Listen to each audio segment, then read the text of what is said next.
Hi all, this is Dr. Devi Lakshmi working as an assistant professor in the Department of Computer Science and Engineering. Today we are going to cover the second topic in the first unit. So this is the second lecture of the unit 1. What are the topics that I am going to be covered is what is the challenges in designing the distributed system. So totally we have 7 challenges. That is, first one is heterogeneity, openness, transparency, scalability, security, failure handling, and the last one is concurrency. So totally we have 7 challenges that we are going to be see how we are going to be used to design the distributed system.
are the 7 challenges.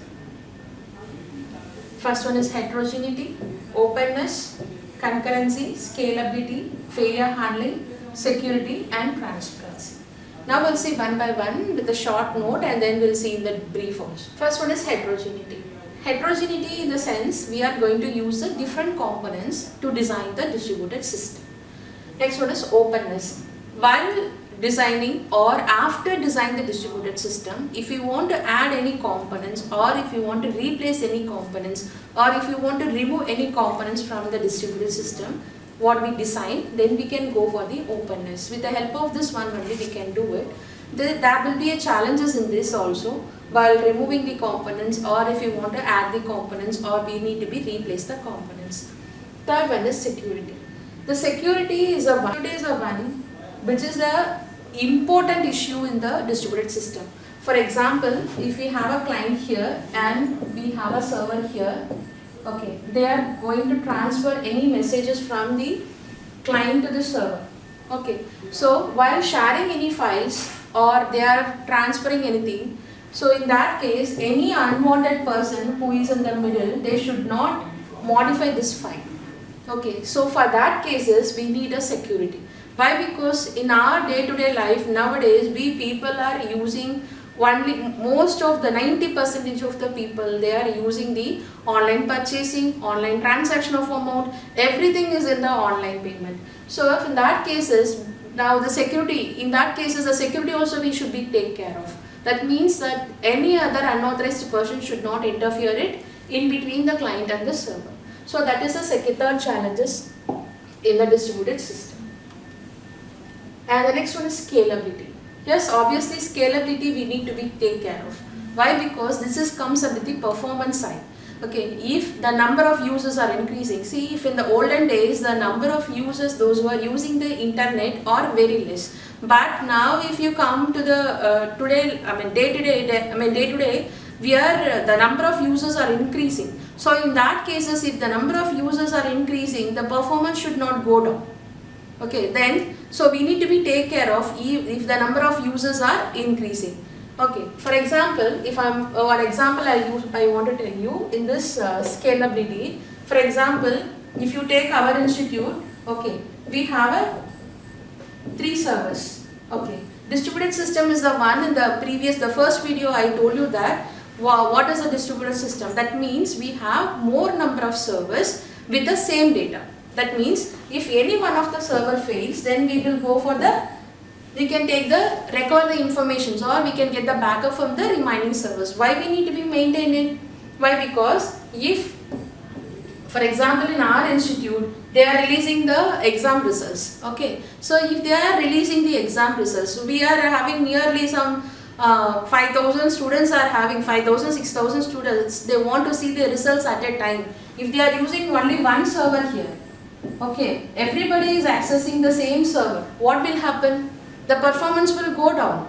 Okay, that means that we can get the information that the server is down. Okay, so if you are using n number of servers with the same information, okay, that means, for example, if you are having 1,000 students, okay, the first we'll keep the 300 will be in the first server and the next will be here. So we'll distribute the users with the same information. They are going to retrieve the same information but with the help of the more number of servers. So here the performance is high. We couldn't get the message that the server is going down, right? So in that cases only we are using the distributed system. So for that we need to take care of the scalability. Why? Because I told you, right, if the number of users are increasing, the performance of the server should not go down. We should be managed both the sides. Okay, that is what is scalability. Next one is failure handling.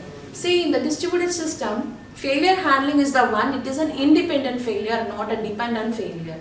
Okay, for example, if one system, see here the distributed system is connected with some 5 system, that is an assumption. So we are having n number of thousands of systems are connecting in distributed system. For example, I am telling some 5 systems are connecting in the distributed system.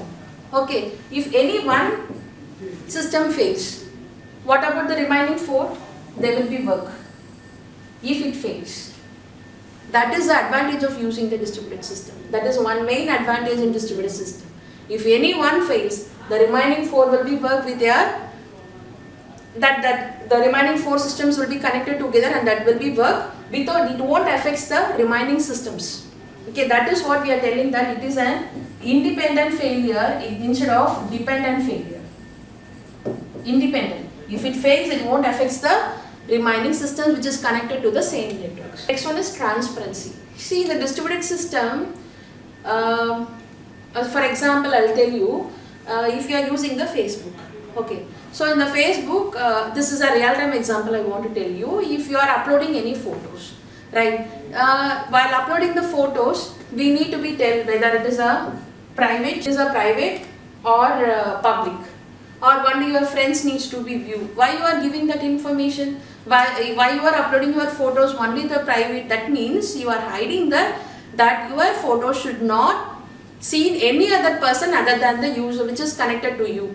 Right. The same thing in the distributed system, we are not going to giving all the informations to all the user. Okay, that some information will be visible. What are the information which is required? That only visible to the user. The remaining all the information should be hidden. Okay, that is what transparency. Now we will see brief about all the 7 challenges. First one is heterogeneity. What is heterogeneity? I told you that we are having to, we are going to connect the different types of components. The components may be in the form of networks. The component may be in the form of networks, or the hardware architecture, OS, programming languages. Even here also, we couldn't say that we are going to use only one language. We are having more number of languages, right? And operating system also, we are not having only single operating systems. We are having variety of operating systems. It may be in either case of Ubuntu or it is a window. That is depends upon the application. Okay, we need to be selected. And here also hardware architectures, we are having von Neumann architecture and Harvard architectures are there. So depends upon the applications, we need to be choose the types. And here it is, it should be a LAN, WAN, MAN, any kind of networks. Okay, so all these are, this is one networks, it comes under architecture, this is an operating system, and this is comes under the languages. We are going to connect the different types of components. That is what heterogeneity. See some examples, how we are going to match the different types of components. See this, they are taking some example. One should be an middleware. One should be a middleware, and another one should be the internet protocol, and another one should be the mobile code. So they are taking some examples, what are the different types of components that we are going to be chosen to design the distributed system. They've taken a few examples, that is, one is a middleware, another one is an internet protocol, the next one is mobile code. First one is a middleware. What is a middleware? The name itself, we can tell that it is present in the middle, okay, in between the operating system and the application. Okay. For example, see we have,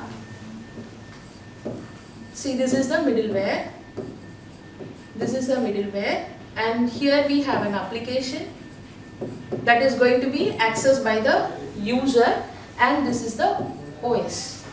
Okay, so always the middleware which lies in between the, it is a software which is going to be lying in between the application and the operating system. So what is the use of the middleware then? It's going to provide the interaction between the application and the particular software. That what we are going to use. That is an OS and the application is going to make a path. Okay, that is what we have more number of middleware in the distributed system, but mainly we'll prefer the CORBA. CORBA is the one which is a middleware that is going to be supported in the distributed system. Most of the applications it will be supported. Common Object Request Broker Architecture. Next one is mobile code. What do you mean by mobile code? See, I'll tell you in an example. This is client and this is the server. The client is sending the request to the server, and the client needs to run some code. So the client is requesting the code from the server. Okay, once if the server searches the code, then it will be send a response to the client to take the code. Okay. Once if it is once the response got the client needs to be download the code. This is an example of Java applet I am telling. So download the code after it gets the response from the server. So it's going to be download the code and run in the client side itself with the help of the applet. With the interactions with the applet, the client is going to be run the code in the client side itself. Okay, this is what mobile code. Next one is virtual machine. Virtual machine, it provides a way of making code executable on any hardware, any types of hardware. If you take any hardware, this will be provide a way for making the code to run it. Okay, next one is Ethernet protocol. Why this Internet protocol is required? It is always, Internet protocol is a one which is going to be used for connecting the systems with the networks. Okay, that means, see the computer on a different set of networks will need an implementation. Okay, sorry, I have a set of systems, I need to be connected with the networks. Okay, how I can connect it, how I can implement it? With the help of the internet protocols for that particular networks. We have an IP, we can say that it is an IP address. Okay. Next one is openness. Okay. What do you mean by openness? Openness of the computer system is the characteristics determines whether the system can be extended and re-implemented in the various ways. I told you that openness is the one. Okay. After design the distributed system. Okay, if I want to remodel it, okay, that means we have a versions. Okay, for example, if you go for, if you take any applications, okay, so if, for example, in your mobile phone also, we are getting updates always, versions. Why it is getting? That means they need to be extended. Okay, some properties needs to be expanded. Okay, they need to be add some additional features in that. Okay, for that it's going for the next version. In that cases, the same thing in the distributed system also. Once if you design the distributed system, you want to add any additional features, to add the or extended the properties of the distributed system, or you can re-implement it. Okay, I can re-implement the same distributed system architectures with other applications. Okay, for example, if both the applications are moreover common, moreover same. Okay, if you go for a banking, okay, one banking technology, they are using some advanced features. Okay, so the remaining banking sectors, they need to go for the advanced features. Okay, what they will do, the banking already who designed, okay, they'll take that type of features, they'll add in that remaining bankings also. They want to be that what they are going to do, the same architectures already, what they implemented, what they designed for the one bank, that they are going to be use it for the remaining banks. So they are going to be re-implemented.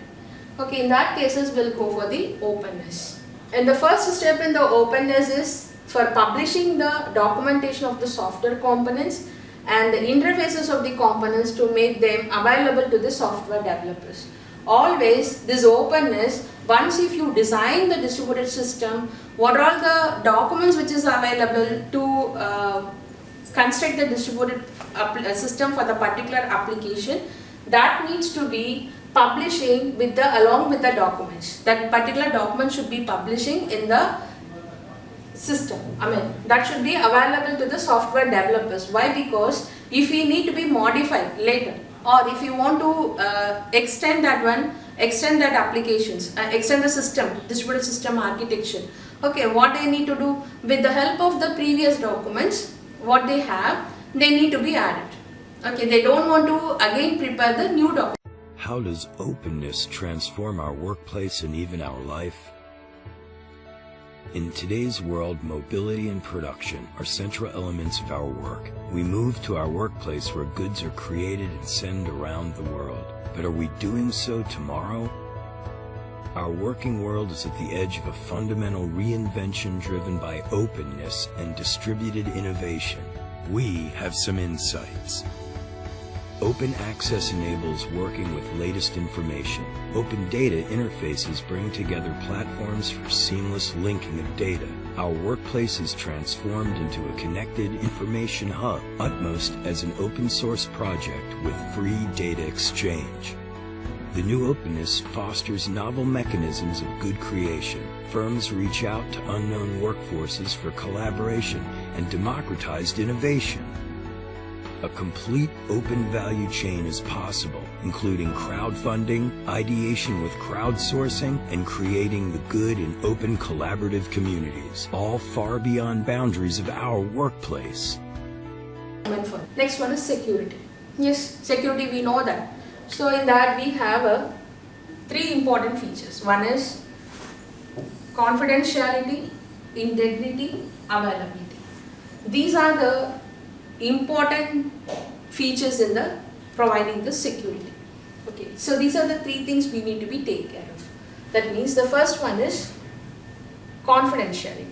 Confidentiality means we should be take care of that whether there is an unauthorized person is there or not. We need to be protect against the unauthorized person. That is what confidentiality. Next one is availability. That means it's going to be protect against the interference with the means of accessing the resources. Okay, even though the person is an authorized person.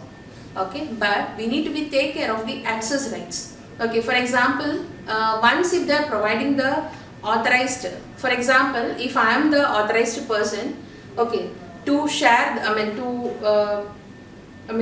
can give any, I can read, I can use the resources or I can share the resources which is available in that. Okay, but there will be some, we need to give some access rights. What do you mean by the access rights? Either we can read the file or write something into that or we can update it. So they need to be give the access rights along with the permission. Okay, so even though I am an authorized person, I should have access rights. So we need to be protect against the access rights. Okay, if I have an access only of reading the file, I can only have an access only to read the file. I don't have any option to write anything on that, or I can delete anything, or I cannot do anything on updating the file notes. Okay, next one is integrity. We need to be protect the file against the corruption. Okay, we need to be take care of the file. Okay, that means we always we need to be take that whether the person, unauthorized person is updating or not, we need to be take care of. That is what integrity. First one is confidentiality. I told you that this is going to be protect against the disclosure to the unauthorized individual. So once if any client is sending request to the server needs to be check it whether the person is an authorized person. So you are the student. You are the student in the Vignan University. Okay, we are giving some login access to you, right? You can see your exam number, you can see your attendance or you can see your marks which is updated in the portal. Okay, but you couldn't do anything on email. You couldn't write anything on that. You couldn't upload any document into that. Only you have an access of reading. Okay, so before going to see yours, we are checking the login details. You are the student of Vignan University or not. Okay, that is what comes under the confidentiality. Okay, so whatever you are going to be share or access any files, okay, first we are checking that you people are an authorized person or not. That is what confidentiality. Next one is integrity. Okay, I told you that we need to be protect against the alteration or the corruption of files. Okay, that is comes under the integrity. The next one is availability. Availability is the one I told you, right? So you can only have an option of reading, not writing anything, or you couldn't upload anything. So this is your access right. The student access rights of Vignan University is only what? Reading. Okay, if you go for the staff, we can have an access of uploading files as well as reading. We have an access of both. So this is what an access rights of the second one against the interference with the means to the access to the resources. Okay, now we'll see what are the security mechanisms which is available. First one is encryption. Second is authentication, and third one is authorization. First we'll see about the encryption. This one will be, you people will be studying the final year, that is an information security subject. Okay, we have a more number of algorithms to provide the security over there. We can say RSA algorithm, AES, DES, we have so many algorithms are providing the encryption and decryption, that is providing security over the transmission of communicating messages. Okay. Why this encryption is required? For example, if you take a military information, that is they want to be exchanged in our country, they want to be communicate some military higher official to some soldiers, they want to communicate some message. Okay, how they are going to be encrypted? Okay. Okay, third letter of H. Okay, from H to third letter is what? I, J, K. So in place of H, we have K. In place of E, what will be the next third letter? F, G, H. L, M, N, O. So here also N, O. O means P, Q, R. So this will be the encrypted message. I am going to be send this hello, instead of hello, I am going to be send the encrypted message as KHOOR. So this message will be sent to the receiver along with the key. So this is a key. What is our key here? That is the third letter. Okay. So if it is H, so K, I need to be take the letter, previous letter. Okay. From here you need to be counted the fourth letter. That means they will take the H. So they will send the key also to the receiver along with this. So this is what an encrypted message. Once the receiver side, along with the help of the key, they want to be they'll get the original message, right? That when we can say it as a decryption. Decryption of message. Okay, so this is what the encryption. The next one is authentication. What do you mean by authentication? Authentication is the one which is going to be tell that is on access rights. Okay, we need to be tell that whether the person is authorized person or not. Even though the authorized person, the person is having the access rights or not. And the third one is obviously it comes under the authorized person.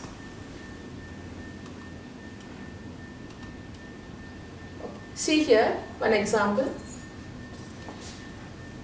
This is a client and this is a server. So this is an example of the hospital information.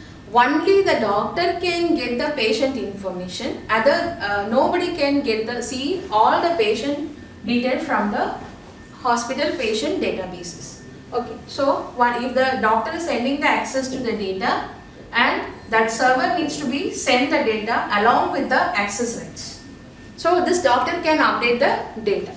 Okay, the next one is credit card information. So if I told you that we people are paying in the online mode nowadays. Okay, there also with that security is required.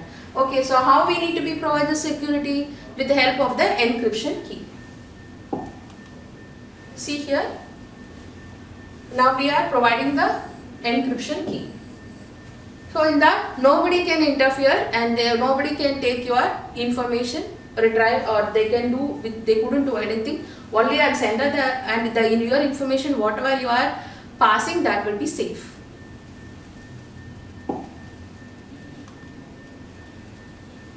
Okay. Next one is security challenges. Okay. The first one is denial of attack. What do you mean by denial of attack? Denial of attack services. This is the one. This attack is the one which is going to be prevent your system or with the help of from the unauthorized person. Okay, I will show you in the next slide how the denial of. For example, see one person is here and another person is here. They are going to be they are communicating something, and if the person who is in the middle, they are sitting in the middle, they can spoil your messages and interfere in that. That is what denial of system attack. Okay. Next is security of mobile codes. Yes, nowadays we people are using mobile codes, but mobiles. We are using everything with the help of mobile only. So we need to be provide the security over the mobiles also, because we are doing online payment, everything with the help of the mobile. See here, this denial of attack services. Okay, what this person is doing? That person is doing something in between, sitting and just corrupted the systems which is connected to the network. For example, 5 systems are there. 5 systems are there. This person is, what they are doing is, they are sending the viruses to all the files and corrupting it. Okay, that is what denial of service attack. In the year 2009, August 6. Okay, what will happen? You people are using Twitter now, right? That will be attacked by one person, some unauthorized person. That is a denial of service attack. So on August 6, 2009, the Twitter has been shut down for 1 hour because of this denial of service attack. Okay. Next one. Scalability. Yes, obviously I explained you why the scalability is required. This is the one.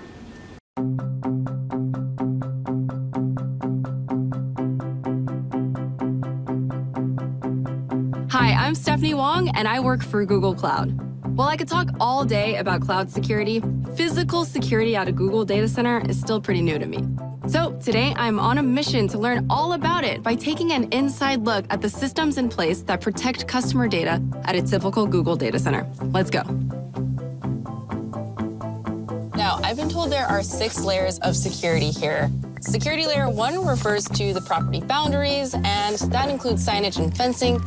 But things really start to get interesting when it comes to layer 2, also known as the secure perimeter.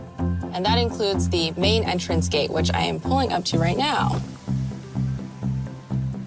Hey, how's it going? Good morning.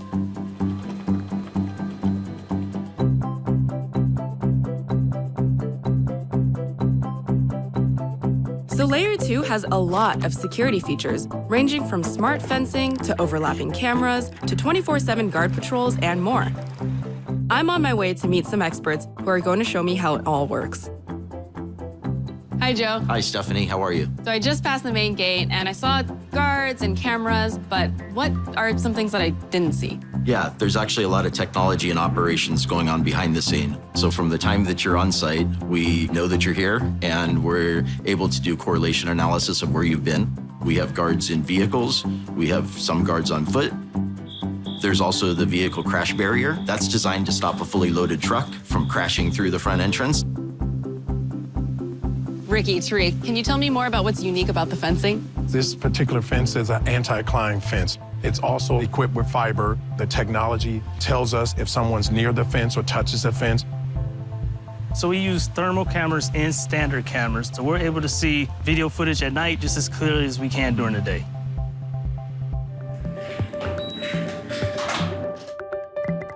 Welcome to Layer 3, Building Access. But just so you know, I am still nowhere near the data center floor. That's a few more layers deep. Let's head inside. Stephanie, Oh. so you've gotten through the gate, you've come into our secure lobby.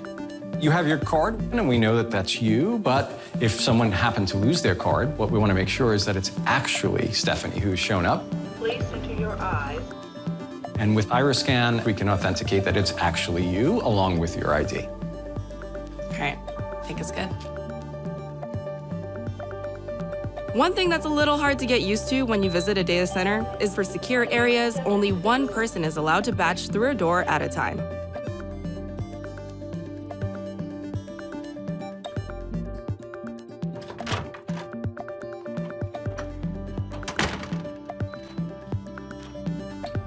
Layer 4 includes the Security Operations Center, or SOC, a hive of activity that is monitoring the data center 24/7, 365 days a year. So it sounds like we've been keeping them very busy today. Yes, you have. So the doors, the cameras, the badge readers, the iris scan, everything is connected here. This is the brains of the security system. So if there's anything out of the ordinary happening, they have to be able to pick that up.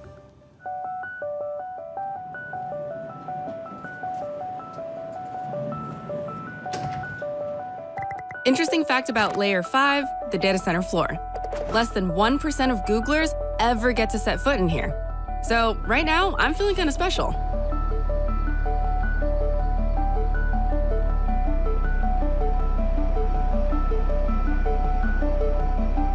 This is truly a as-needed only access area, meaning that only the technicians and engineers that have to be there to maintain, upgrade, or repair the equipment are ever allowed there. And do Googlers or anyone have access to the data?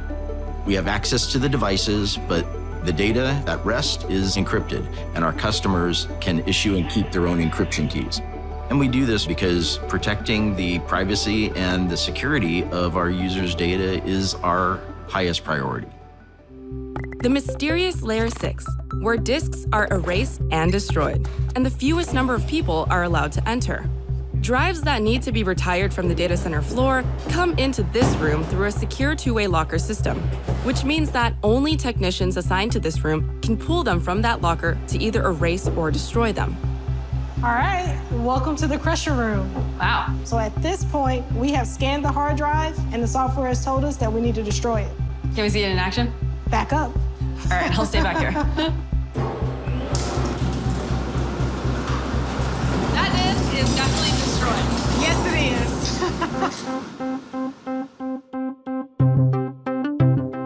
If you didn't think these 6 layers of security were enough, Google Cloud actually has 2 security testing programs in place. One hires companies to try to break into data center sites from the outside, and the other tasks Googlers with trying to break security protocols from the inside. And getting out of a data center is arguably even harder than getting in, as everybody has to go through full metal detection each time they leave the data center floor. Thank you, ma'am, for your cooperation. Google Cloud supports compliance with over 40 global standards, regulations, and certifications. And the commitment to constantly test, optimize, and improve systems makes it a leader in data center security. Now, how do I get out of here?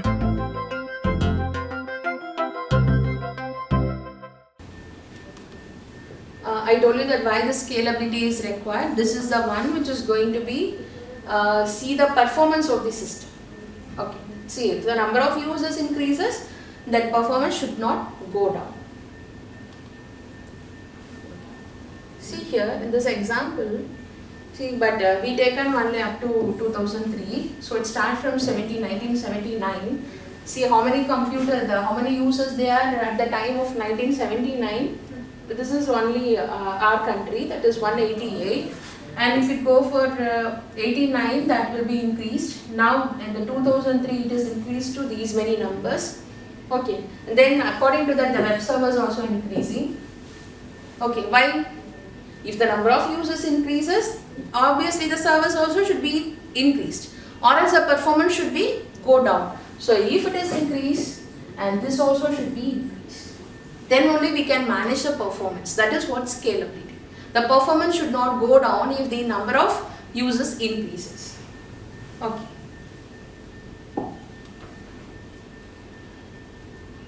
Next one. How to control the challenges in designing the distributed system is, we are telling that if the users increases, the performance should not go down. So for that we are increasing the servers also. Then what is the issues here? That means the issue is cost of physical resources. We need to be control it.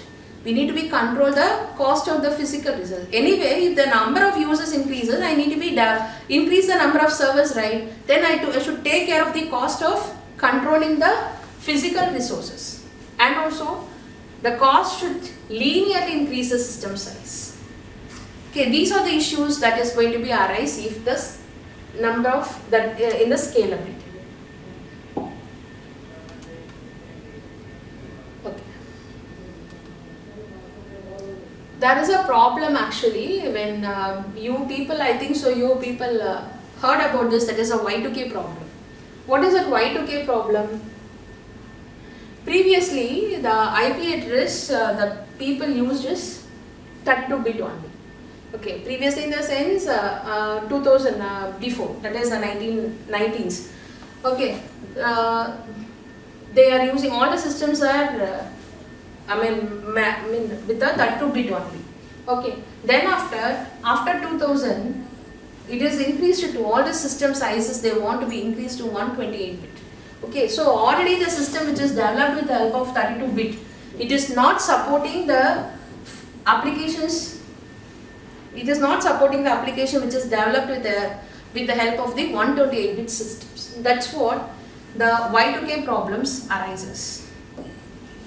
Okay, so what they need to do, then what they did, all the 32-bit systems which is already designed, okay, that should need some modifications.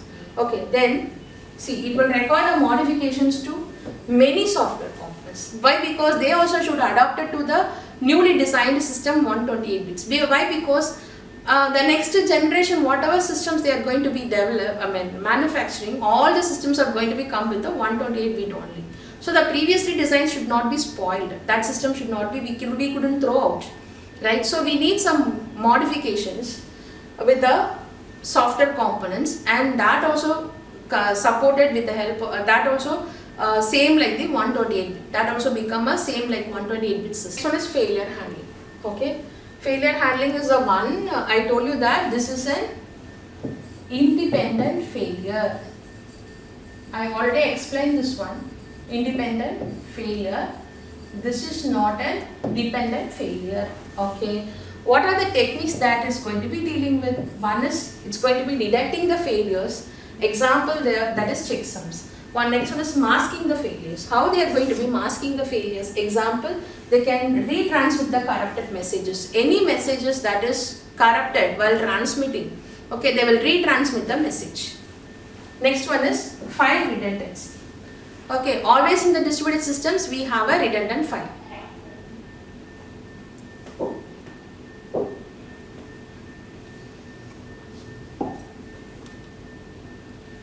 Next one is tolerating failures. Okay, so even if the failure occurs, how to tolerate it, how to recover from it with the exception handling and the timeouts. These are the examples of tolerating failures. And recovery from failures, we have a rollback mechanisms. That means I already told you that if any of the file is transmitting some failures. Next one is concurrency. What do you mean by concurrency? For example, I will do my work on my computer, you do your work on your computer. We can share it whenever it is required. Okay, I'll explain this one in the first video of the unit 1. Okay, anyway, I'll tell you some summary of that. Okay, for example, it is a dining philosopher. We'll take a dining philosopher problems. 5 persons, they are sitting here. Okay, they want to eat. Okay, they provide the meals here. If there will be the constraint, if the person wants to eat, okay, only the 2 folks will be available. When the 2 folks are available, that time only the person can eat. Okay, so that is the constraint. So if this person is eating, these 2 persons are eating, then these 3 persons should be wait. That is what concurrency. That means they will share whenever it is required. Okay, I'll do my work on my computer, you do your work on your computer. When we can share it whenever it is required. Okay, that is what concurrency. So this is a techniques we can already told you that it is comes at the dining philosopher problems, and also we can say some semaphores which you are going to be studying in the operating system. Next one is transparency. What do you mean by transparency? I told you that the transparency is the one we are going to be hide the information from the user. Only the information which is available to the user which is required. Okay, that is what transparency. See here, rather the whole information is going to be give to the independent components. You are going to be give the only the particular informations to the particular user. Okay, so the remaining will be hidden. Now we'll see the types of transparencies. The first one is access transparencies. What do you mean by access transparencies? So what is going to be visible to the user? It enables only the local and the remote resources to the access using the identical operations. Only this information will be available to the user if it is an access transparency. So the remaining information will be hidden. Okay, if you go for the location, okay, so it enables the resources to be accessed without the knowledge of the physical or the network location. Okay, for example, it's going to be hide the this information will be visible, the remaining will be hidden. That is what location transparency. Next one is concurrency. Okay, the concurrency is the one which is, I told you that will be a sharing of resources whenever it is required. So it's going to be enable the several processes to operate the concurrently using the shared resources without interference between them. So this information will be hidden. Okay, what will be enabled then? Only the users can know how many several processes are running concurrently. Okay, the next one is replication transparency. It will be enable only the multiple the replications of the messages which is available to the user.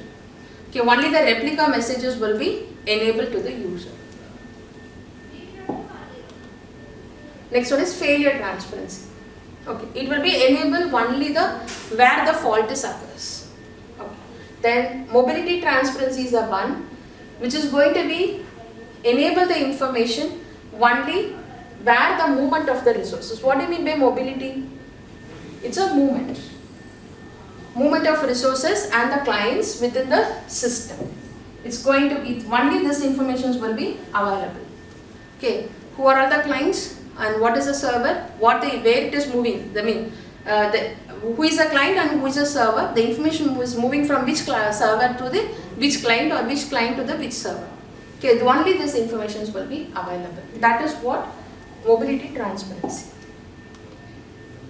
Next one is performance.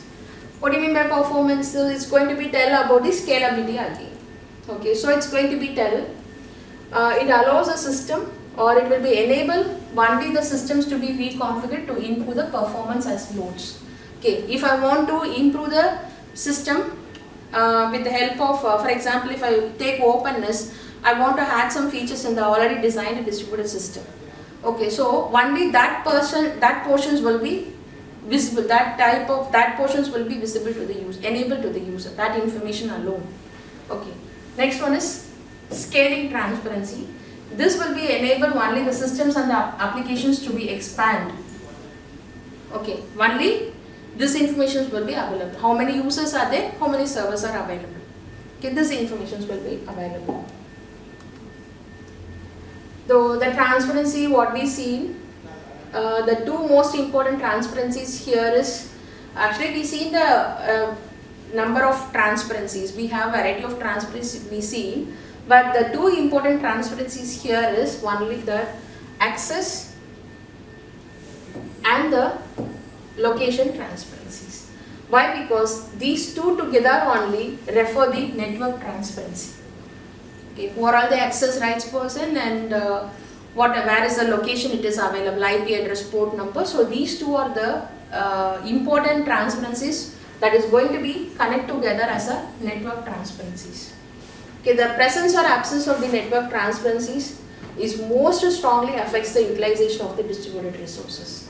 So if it is failed to take care of these two transparencies, then we couldn't say that our distributed system strength is high. The performance of the distributed system what we design will be slow down. It will go down.